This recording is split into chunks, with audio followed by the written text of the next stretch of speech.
Hey, how's it going, guys? So today I feel like I need to answer some questions about my simulator that some of you have been asking, and yeah, I just want to clarify a little bit of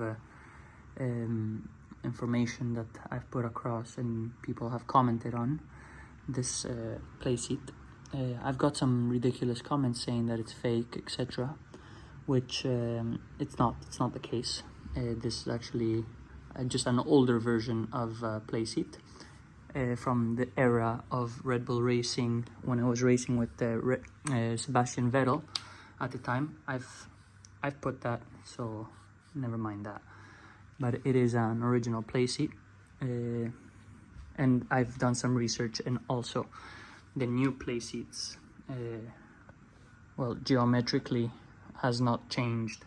So whenever I'm reviewing this, it applies completely to the well, the newest Mach 1 Playseat, because there's a Mach 2 which has all the aluminum steel piping and looks much cooler. I'll probably get one of those one day. So yeah, I just wanted to review this and explain to you what I've done, a little bit of changes to make it a little bit better than when it came from the box in the factory. So initially these pedals were all the way down here, which is the stock way to place it. But what I've done is I've picked up right on the bottom louver that's supposed to be going here and just raised it up, and it worked fine. And underneath you still have the possibility to retract backwards and forwards. You just need to add a little pin right there, and yeah, it'll keep it nice and solid. I can probably stand on this and not have any flex. However, this bit does have a little bit more flex, but it's all right. It's not a big deal. I was never too bothered about having a lot of flex. I just don't care. You have a lot of movement if you're in a real car regardless. Obviously it's not like a lot of flex where it's concerning or distracting, but I really don't mind it. And I have it lifted off. I have it on dollies, so I can slide it around and place it without having much effort. They're actually plant pots. It's a great idea if you just need to store it quickly and not drag it or, you know, bust a sweat, because it is quite heavy. I think it's 35 kilos or 30 kilos, something like that. I don't know how many pounds that is, but who cares about pounds? It's kilos. What I did is I lifted up the bottom seat all the way up to give me a little bit more recline, and lowered my ass a little bit. And also what I've done, I've raised up the back, the lumbar support, because it was just making a very weird curve there. Most of the time I have to add these little pillows to make it more comfortable. I put one usually here and one at the bottom, and it makes it a little bit more comfortable.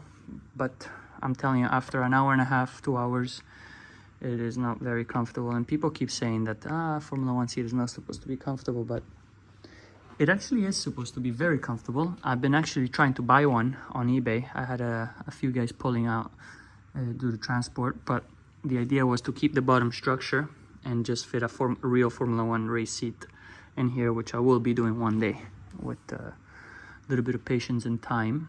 And yeah, that's about it. I still got the TX. I'll be looking to upgrade this soon. Not sure when, but soon enough.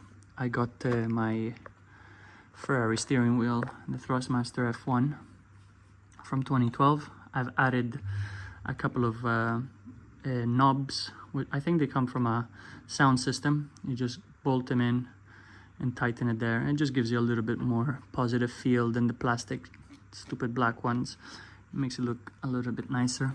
I've added a couple of rubber so they stay put whenever I'm trying to do something, and then I lift it up manually rather than retracting. I did the same thing on the brake bias, or the up and down and left and right, how it works. Yeah, apart from that, I've added these extenders on the brake and accelerator and clutch, which changes everything. If you own a pair of these, I recommend you get these done. I've actually got this one fabricated in metal because it kept failing and actually went flying to my TV once and cracked. Well, not cracked the screen, but left a little bit of a basil, I believe it's called. I don't know, basil, whatever. Please comment below and let me know what's it called when you lose a couple of LED and you see a little bit of a dot. Anyway, and I added a little bit of a spring to the accelerator. I just felt like it wasn't coming back enough. Apart from that, I've added a little bit of cool looking wires, so it looks a little bit hydraulic, just for sex appeal. And this here, I've added a couple of moldings inside of plastic to give it a little bit more tension when you brake. Apart from that, I haven't done anything else apart from wrapping it, which gives it a little bit more I don't know, carbon look, I would say. I also wrapped the steering wheel myself, which that was a little bit time consuming. But apart from that, that's about it. A little bit of an update of how the simulator is running. Obviously, it still needs a little bit of work, not a lot, but I'll get there eventually. Thanks for watching, and I'll keep you posted on my next move in terms of talking about upgrading this kit. And I'll probably be selling this one, and yeah, let you know. Have a good one, guys.